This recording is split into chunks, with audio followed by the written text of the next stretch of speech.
Izi ni ingingo z'ingenzi zigize aya makuru. Umuryango mpuzamahanga uharanira uburenganzira bw'ikiremwamuntu ku isi Human Rights Watch urashinja inyeshyamba zo mu mutwe wa M23 gutera ubwoba, gufunga no gutera abanyamakuru, abawunenga, impirimbanyi z'uburenganzira bw'ikiremwamuntu kuva aho zifatiye umujyi wa Goma mu burasirazuba bwa Repubulika ya Demokarasi ya Kongo mu mpera z'ukwezi kwa mbere. Usanga hariho kumva intumbero yo gushaka kubuza abakenyezi kwibaruka mu gihe bari ku kazi, bazatihitamwo gukora canke hitamwo kuvyara, ariko ntushobora kwifatanya cyane cyane ukora nko mu gisata ca leta nka OBR.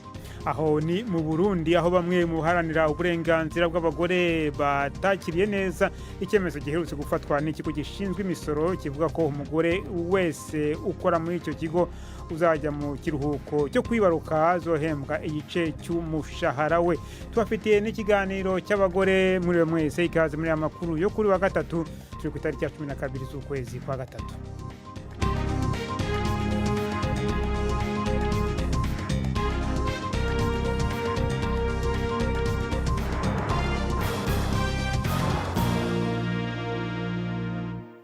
Aya makuru yose ku buryo burambuye ni mukanya Prudence Njyumva amaze kutugezaho muri make amakuru y'ingenzi avugwa hirya no hino ku isi.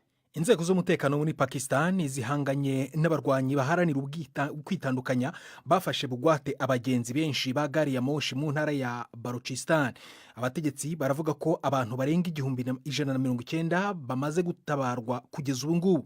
Gari ya moshi ya Jafar Express yari itwaye abantu barenga 400 igihe abagabo bari bitwaje intwaro baturitsaga inzira zayo bakanarekura umuriro hafi y'umuhora uri ku musozi iyo gari ya moshi yacagamo ejo hashize kuwa kabiri. Umupolisi ukora ku rwego rwa gari ya moshi wabonye ibyo biba avuga ko yabonye imirambo igera kuri 60 aho abarwanyi bishe abasirikare ndetse n'abasivile. Nyeshyamba zibumbiye mu mutwe uzwi nka Baloch Liberation Army zigambye ko zagabye icyo gitero.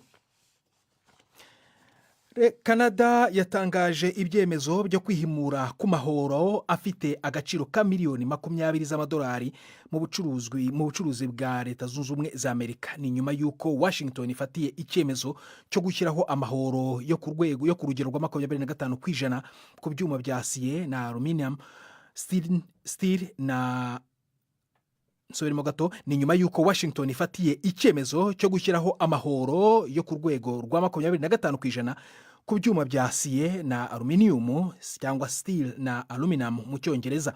Minisitiri w'ubucuruzi wa Canada François Philippe Champagne yavuze ko amahoro ya Leta Zunze Ubumwe za Amerika ku byuma bya Canada azagira ingaruka ku nganda zo muri Amerika y'Amajyaruguru, ndetse ko imiryango yo muri Amerika izishyura ikiguzi cy'izo ngaruka. Mbere umuryango w'ibihugu by'ubumwe bw'Uburayi EU nawo wari wihimuye kuri Amerika ushyiraho amahoro ku bicuruzwa bya Leta Zunze Ubumwe za Amerika guhera mu kwezi gutaha kwa kane. Perezida wa Komisiyo y'Uburayi ni Ursula von der Leyen. Ingingo zo gusubiza dufata uno munsi zirakomeye ariko bihwaniyemo kuko Leta Zunze Ubumwe za Amerika ziko zirashira kwa amakori y'amamiliyaridi 28 y'amadolari, natwe turiko turavyishura n'ingingo zo guhangana navyo zibisa agaciro k'amamiliyaridi 26 y'ama euro. Ivyo bihwanye n'urugero rw'ubutunzi bw'amakori ya Leta Zunze Ubumwe za Amerika. Ingingo zacu zizoshirwa mu ngiro mu mico ibiri guhera ku itariki 1 z'ukwa kane zije mu ngiro ku buryo bwuzuye ku itariki 13 z'ukwa kane. Hagati aho tuzokwama twiteguriye kuja mu biganiro. Umuryango Observatory wo muri Syria uharanira uburenganzira bw'ikiremwamuntu ukorera mu Bwongereza uravuga ko abasivile bagera ku 1400 bishwe mu cyumweru gishize mu karere kari ku nkombe z'igihugu. Benshi muri bo bari abo mu idini ry'abanyamuke b'Abalawite bari bashyigikiye uwahoze ari Perezida Bashar al-Assad wahiritswe ku butegetsi. Uyu muryango wavuze ko benshi mu basivile bishwe ku buryo buteguwe n'inzego nshya z'umutekano zifatanyije n'imitwe izishyigikiye. Imirambo iracyatahurwa kugeza ubu. Perezida w'agateganyo wa Syria Ahmed al-Shara yasezeranyije gukora iperereza no gucira urubanza bagize uruhare mu imena ry'ayo maraso. Minisitiri w'ububanyi n'amahanga wa Leta Zunze Ubumwe za Amerika Marco Rubio yasabye Uburusiya gutekereza guhagarika imirwano kuri Ukraine nyuma y'uko Washington isabiye agahenge k'iminsi 30, ibintu bishyigikiwe na Kyiv. Kremlin, ibiro bya perezidansi y'Uburusiya, yari yavuze ko iza gutegereza ibisobanuro by'abategetsi ba Leta Zunze Ubumwe za Amerika mbere y'uko kugira icyo ivuga kuri icyo gitekerezo cyayo. Dani Abahad afite ibindi kuri iyi nkuru, mwumva mu ijwi rya Jean Claude Mwambutsa. Hashize ibyumweru Perezida Trump ashyira igitutu gikomeye kuri Ukraine kugira ngo yemere imishyikirano yo kurangiza intambara mu mugambi uyobowe na Amerika. Kuri ubu ijisho ryahinduye icyerekezo byibuze by'igihe gito, ubu rikaba rihanzwe kuri Moscow. Umunyamabanga wa leta Marco Rubio yatangaje ko Amerika yatangiye kuvugana n'Uburusiya kandi ko gahunda ikomeje. Yabwiye abanyamakuru ko byaba ari akaga gakomeye mu gihe Moscow itakwemera gutera intambwe. Ibiro by'umukuru w'Uburusiya bivuga ko byifuza ibisobanuro bihagije. Birashoboka ko Uburusiya bwaba butifuza gutangaza agahenge ku rubuga rw'intambara, cyane cyane muri iki gihe ingabo zabwo ziri kwitwara neza ku rugamba. Aya ni amakuru ya BBC. Perezida wa Angola yatangaje imigambi y'ubuhuza mu biganiro hagati ya leta ya Kinshasa n'inyeshyamba za M23 bivugwa ko zishyigikiwe n'u Rwanda zafashe uturere dutandukanye mu burasirazuba bw'igihugu. Joao Lourenço umaze igihe ayoboye umuhate wo kugera ku mahoro hagati ya Kongo n'u Rwanda avuga ko azavugana n'umutwe wa M23 mu kugerageza gutegura ibiganiro by'imbonankubone i Rwanda. Mu bihe byashize ariko Kinshasa yari yavuze ko itazagirana ibiganiro n'uyu mutwe. Ikorwa ry'ibiganiro ryaba rigize impinduka zikomeye mu gihe M23 iherutse gufata imijyi ibiri ikomeye ya Goma na Bukavu mu burasirazuba bwa Repubulika ya Demokarasi ya Kongo. Umuryango w'ibihugu byo mu burasirazuba bwa Afurika ushinzwe iterambere IGAD watanze impuruza ko imirwano iheruka muri Sudani y'Amajyepfo iri gushora igihugu mu manga y'intambara y'umwiryane. IGAD iravuga ko ihangayikishijwe cyane n'ubwicanyi ndetse n'ifungwa ry'abantu bo mu ruhande rutavuga rumwe na leta, ibintu byakomeje ibibazo by'amacakubiri mu rwego rwa politiki. Uyu muryango uri gusaba ko haba agahenge k'ako kanya, ifungurwa ry'abategetsi bafunzwe ndetse n'ibiganiro bihujwe n'umutegetsi wo mu gihugu cy'aka karere. Ubushyamirane bwazamutse cyane mu cyumweru gishize igihe kajugujugu y'umuryango w'abibumbye yaterwaga iri gutabara abasirikare. Icyo gihe umukozi wa Loni n'umujenerali mu gisirikare cya Sudani barishwe. Perezida Salva Kiir ariko akavuga ko akaba yanasezeranyije ko igihugu kitazasubira mu ntambara. Jacques, urakoze Prudence Ngiyumva ku iyo ncamake y'amakuru.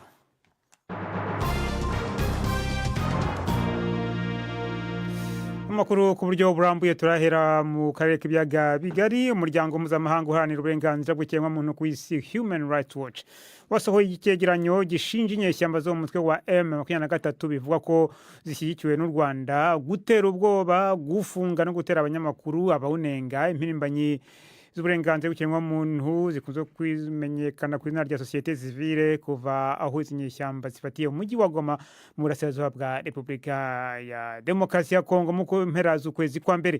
Icyo cyegeranyo kinibutsa kandi ko ingabo za leta ya Kongo n'imitwe bakorana nabo bakoze amabi yibasira inyoko muntu, aho imwe mu mitwe yitwaje intwaro ikorana n'izo ngabo yakajije ibitero ku baharanira uburenganzira bw'ikiremwamuntu mu gihe cy'imirwano y'umwaka ushize 2024. Navuganye na Clementine Domonjwa wo muri Human Rights Watch atangira asobanura ibyo bashinja umutwe wa M23. We've spoken with over a dozen civil society activists and twavuganye n'impirimbanyi y'umuryango utegamiye kuri leta ndetse n'umunyamakuru umwe kuva M23 yafata Goma mu kwezi kwa mbere, ndetse na Bukavu umujyi mukuru w'intara ya Kivu y'Amajyepfo mu kwa kabiri. Dukusanya amakuru ajyanye no gutega ubwoba no kubuzwa amahwemo bigenda byiyongera kuri bo.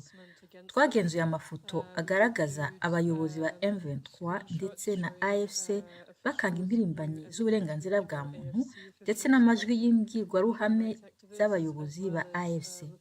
Twabonye kandi amakuru y'abakozi b'imiryango itegamiye kuri leta bafunzwe, bamwe muri bo barakanzwe kubera gukusanya amakuru y'aho M23 igenda ikora ibikorwa bitari byiza, ndetse bamwe muri bo bafunzwe n'abayobozi b'u Rwanda ubwo bageragezaga kuva mu gihugu. Hanyuma kandi twanakusanyije amakuru y'abantu bishwe harimo n'umuhanzi uzwi ku mazina ya Delka Idengo Igoma ndetse n'impirimbanyi y'umuryango utegamiye kuri leta witwa Luka Pia Katema Byamungu w'Ikivu y'Amajyepfo. Tema Byamungu in Kalehe territory in South Kivu.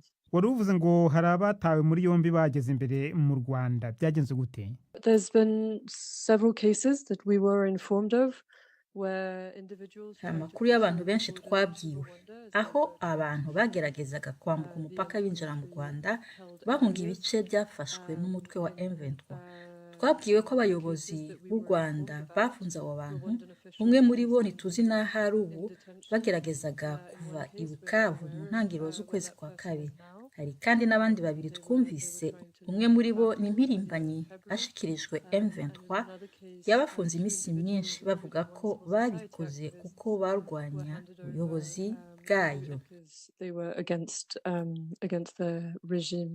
Ariko ku ruhande ruhanganye na M23 ari rwo leta ya Kongo yashyizeho ibihano bikomeye bikumira abanyamakuru ku buryo yanakangishije ko uwaramuka avugishije mu kiganiro umutwe wa M23 ashobora guhanishwa n'igihano cyo gupfa.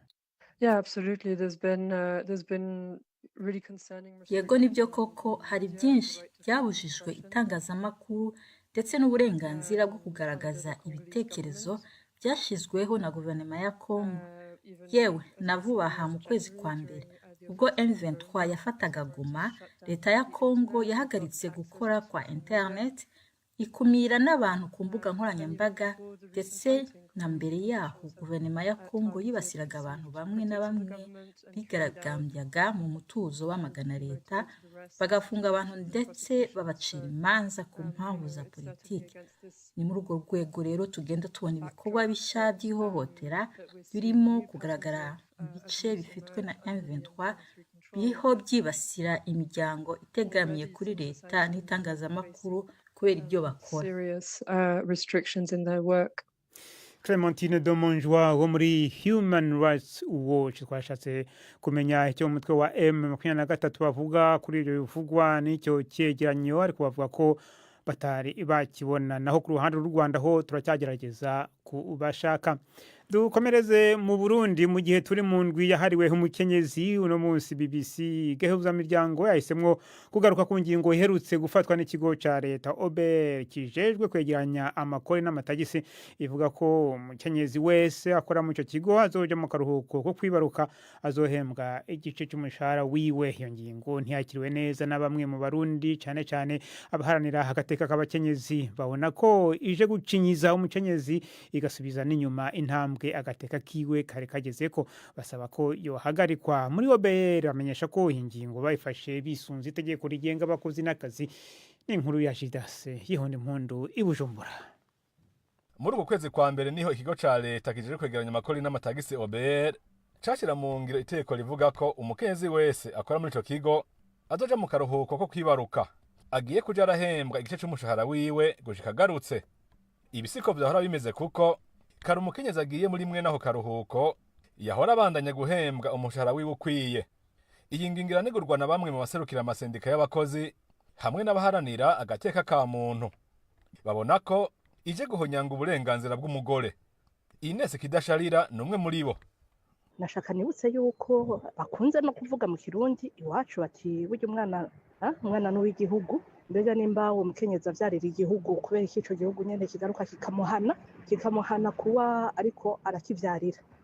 Ntawo menya, usanga hariho kumbura intumbero yo gushaka kubuza abakenyezi kwibaruka mu gihe bari ku kazi, bavati hitamwo gukora canke hitamwo kuvyara, ariko ntushobora kwifatanya cyane cyane ukora nko mu gisata ca leta nka OBR. Numva ari ibintu biteye isoni cyane ku bwanje. Uyaharanira agateka k'abakenyezi abona ko hari bihushane mu mvugo n'ingiro ya leta mu bijanye no gukingira agateka k'abakenyezi. Bisanzwe umukenyezi kwibaruka biri mu nshingano ziwe ndemanwa, si ibintu yoshobora gushira ku ruhande.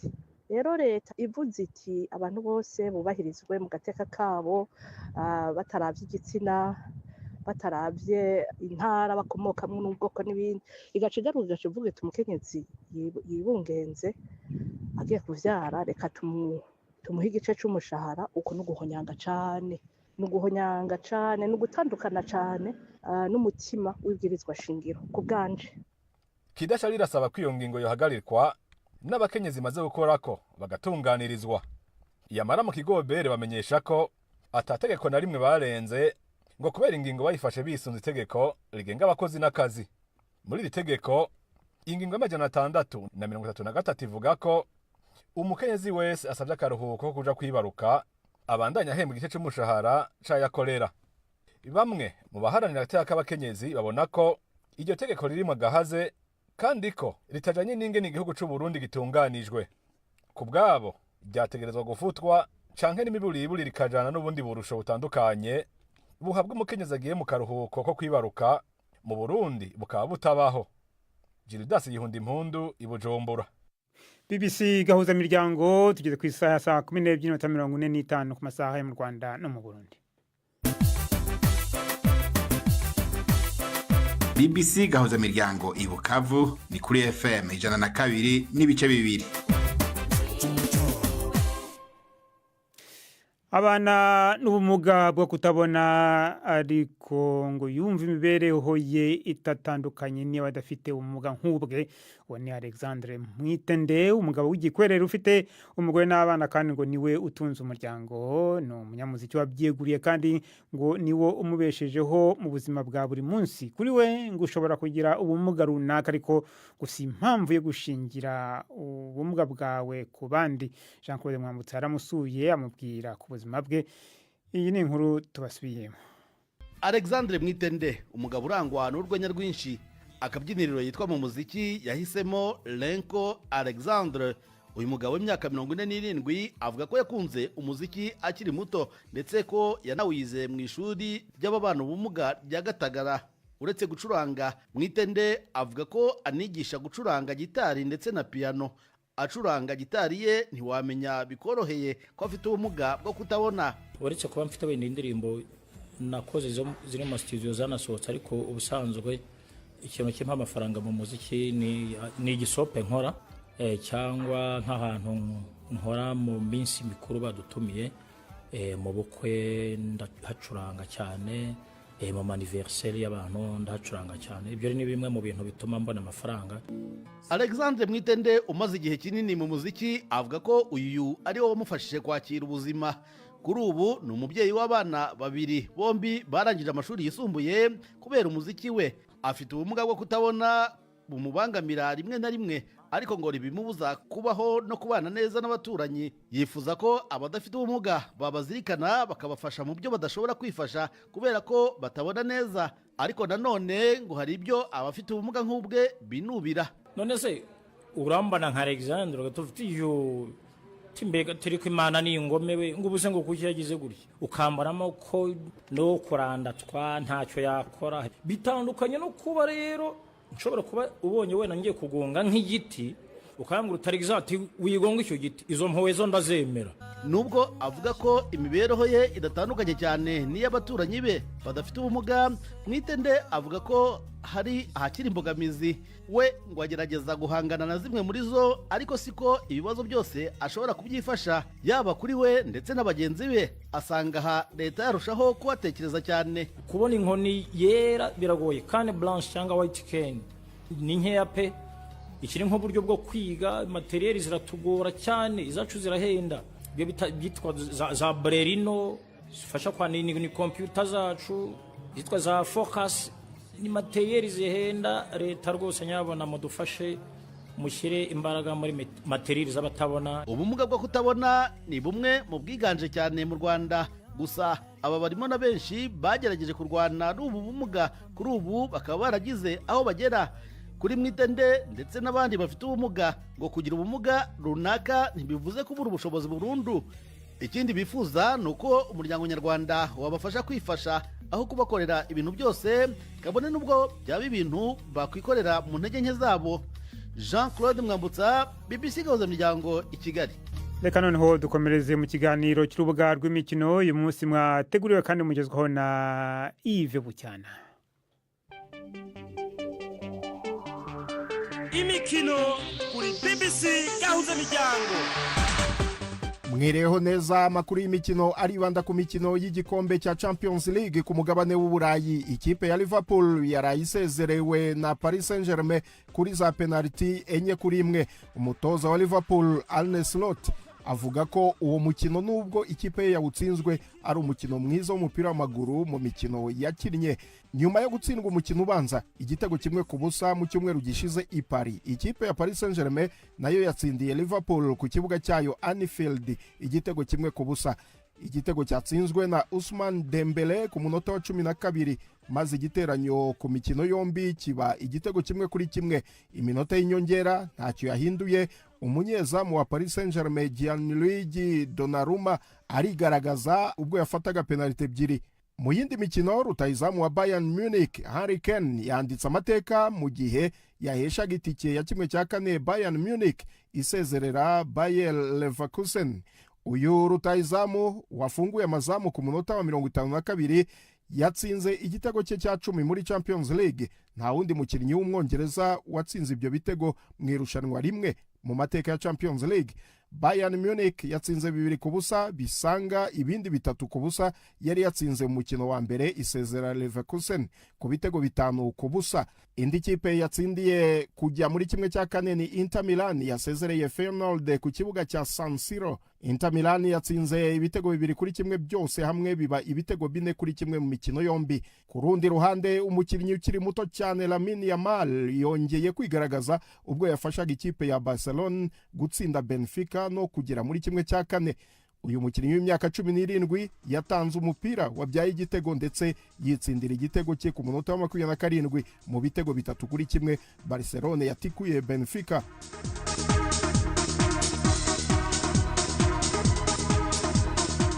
Imikino ya Champions League iraza gukomeza muri iri joro. Umukino w'ishiraniro urahuza abake bo mu mujyi wa Madrid. Atletico yakira Real yari yababitsemo ibitego 2-1 mu mukino ubanza. Mu yindi mikino Arsenal irakira PSV mu gihe Arsenal yibitseho ibitego 7-1. Lille irakira Borussia Dortmund, amakipe yombi yarenganyije 1-1. Naho Aston Villa ikine na Club Brugge yo mu Bubiligi. Villa yatsinze 3-1 mu mukino ubanza.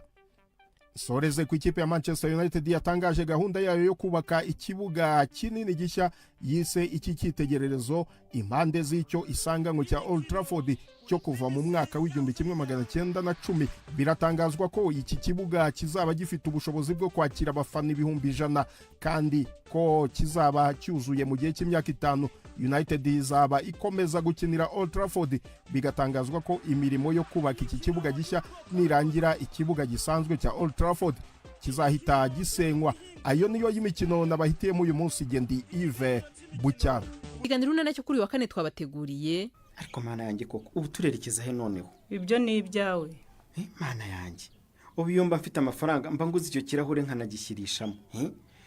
Wenda twasaba imbabazi Rangwe dakaziduha akakomeza kuducumbikira none ntayo. Yatubabarira nyine.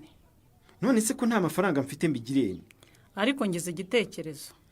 Ngaho se kivuga icyo gitekerezo twumve mukobwa ja. Ni 12:45 kuri BBC. None ikiganiro cy'abagore mugezweho na Yvette Kabatesi.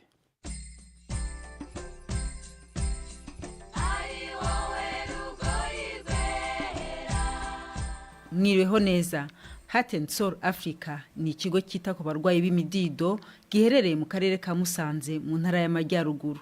Iki kigo cyashinzwe n'umunyamerikakazi ubu cyita ku bantu 700. Bamwe muri bo biganjemo abagore bemeza ko ubu buvuzi bwahinduye imibereho yabo. Mukamazera Jacqueline w'imyaka 53 n'umwe muri bo yaratuganirije.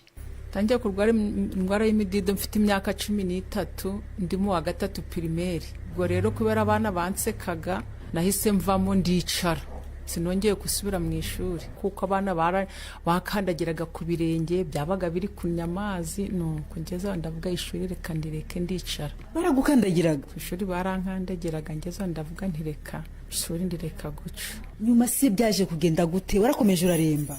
Narakomeje ndembera mu rugo baravuga ngo na amarozi banjana mu biti by'uburozi bakaja barandukisha nkagenda nkivuza mbona ntibiri kwemera njya kwa muganga naho ntibyemera. Ubwo rero bandangira mu kigo cy'abasevenzi. Icyo gihe wari ufite imyaka ingahe kugira ngo umenye kuri iki kigo? Kwako iki kigo nkimazemo imyaka 10. Nari mfite nk'imyaka 43. Uri waramaze noneho no gushaka? Nari mfite n'abana, nari mfite umwana wa bucura yarafite imyaka 2. Ufite abana bangaho? Mfite abana 5. washatse rero uyirwaye imidido? Nashatse imidido mbirwaye ariko nawe yageze igihe amaje kunyakira, ageze igihe aranyanga, hanyanze aragenda, nanjye ndamwihora ncungana n'abana banje nkagenda aca kubacira inshuro. Ukabasha gukora se? Ni ukwihambira, none se wabigira, ni ukugenda ukwihambira ariko kugira ngo abana babone icyo barya. Ni ugukora udashoboye ariko ni ukubikora. Icyo gihe se abaturanyi bo, abo mwabanaga mu muryango bo bavugaga iki? Imiryango yari yaranyanze, nta hantu najaga kubera nibyo bisebe, byari biseba kangari, isazi zikirirwa ziri kunyirukankaho. Ntabwo wasinziraga? Nta nasinzaga, byaraga biri kundya, ugasanga buri cumwe nabaga ndimo buri ndwaye. Umaze imyaka rero 10 wivuza, mu by'ukuri tubwire urugendo rwawe rwo kwivuza. Ukimara kugera hano byagenze gute? Kugera mu kigo cy'abasevensa baranyakire, banyakira neza, baduha imiti turatumbika, twazaga mu cumweru mo kabiri kuwa mbere no kuwa kane. Ubwo rero korona nayo ije tukaja gufata imiti tugatumbikira mu rugo. Wari umaze kubimenya noneho ko uburyo wivuza? Twe tumaje kumenya uburyo twivuza, ariko ngewe no ku munsi wa kane nje ndatumbika kubera ko ndabasabaga umuti nkatumbikira mu rugo, ku munsi wa kane nkazara mu kigo kuwa mbere. Tumaje kumenya imyaka 10 tumaranye, umuntu agomba kubimenya. Watangiye guhinduka ryari ukabona yuko utangiye kugira ibirenge bisa naho ari bizima nyuma y'imyaka ingahe? Ntangiye guhinduka ariko tugeze hano muri kano kazi nkamazemo imyaka 8. Ni ukuvuga ngo uko wagenda guhinduka muri we wagendaga wumva gute, uko wabonaga ibirenge bigenda bikira? Ibyishimo byaranyishe, narishimye mu mutima kugeza n'ubu nshishima kwako nta muntu kinena. Aho nshaka ndajya kesi sinavuga ngahanga ngo ngere hara kwirembo kubera ko abantu bamvugirizaga induru, nkongera nkasubira nkigunga. Uburwayi bw'imidido butera ibirenge kubyimba, bityo bigatuma ababufite badashobora kubona inkweto zibakwira ku isoko risanzwe. Ikigo Hand and Soul Africa kikaba gifite ishami rikora izi nkweto. Abakoramwo ni abasanzwe n'ubundi bavurwa n'iki kigo. Mukamazera twaganiraga n'umwe muri bo. Twarivuzaga ara muri Sevensa, baratubwira ati dushaka abantu bo kugira ngo tubigishe umwuga. Ndavuga nti ndi uwa mbere. Ubwo rero twigaga turi 10, baradutoranya abantu 5, abandi 5 barataha. Ubu rero urabasha gukora urukweto nta kibazo? Rukora nta kibazo, nkarufunga rukuzura. Ubu nsanze uratoda kahe gacize? Kudoda akantuza k'inyuma, PS y'inyuma yo gufatanya urukweto. Ngaho ukadode turebe. Arakoze Yvette Kabatesi mu cyo kiganiro cy'abagore. Niwe rero ushoje ikiganiro cyacu cyo kuri uyu wa gatatu. Gusa mu makona abura ku muryango mpuzamahanga uhanira uburenganzira bw'ikiremwa muntu ku isi, Human Rights Watch, ushinja inyeshyamba zo mu mutwe wa M23 gutera ubwoba, gufunga no gutera abanyamakuru, ababonenga impirimbanyi z'uburenganzira bw'ikiremwa muntu kuva aho zifatiye umujyi wa Goma mu mpera z'ukwezi kwa mbere mu no mwaka. Ano makuru yarahagariwe na Robert Patrick Misigaro. Mwakoze cyane guhitamo BBC gahuza imiryango. Amakuru yacu mutumvise kuri radio arakomeje ni kurubuga rwacu rwa internet bbc gahuza.com. Mwakoze muramukiho.